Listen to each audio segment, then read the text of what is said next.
হামের প্রাদুর্ভাব মোকাবেলায় আজ থেকে দেশ জুড়ে শুরু হয়েছে হাম রুবেলা টিকাদান কর্মসূচি। সারা দেশের ন্যায় কুমিল্লায়ও এ কর্মসূচির উদ্বোধন করা হয়েছে।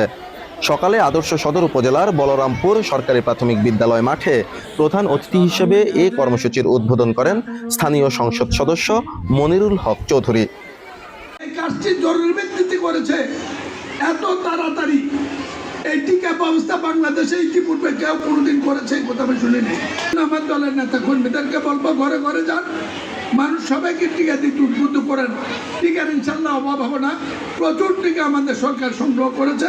জেলা সিভিল সার্জন ডাক্তার আলী নূর মোহাম্মদ বশির আহমেদের সভাপতিত্বে এতে বিশেষ অতিথি ছিলেন স্বাস্থ্য মন্ত্রণালয়ের অতিরিক্ত সচিব এটিএম সাইফুল ইসলাম, জেলা প্রশাসক মোহাম্মদ রেজা হাসান ও জেলা পরিষদের প্রশাসক মোস্তাক মিয়া।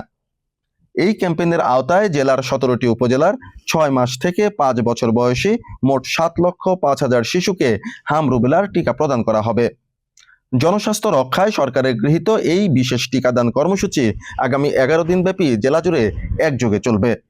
এই কর্মসূচির আওতায় 6 থেকে 59 মাস বয়সী প্রায় 1,80,00,000 শিশুকে টিকাদানের লক্ষ্যমাত্রা নির্ধারণ করেছে সরকার।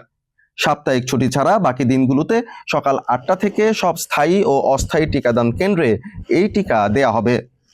আজ থেকে শুরু হওয়া দেশব্যাপী এই বিশেষ ক্যাম্পেইনে সিটি কর্পোরেশন এলাকায় 20 মে পর্যন্ত এবং দেশের অন্যান্য স্থানে 12 মে পর্যন্ত চলবে।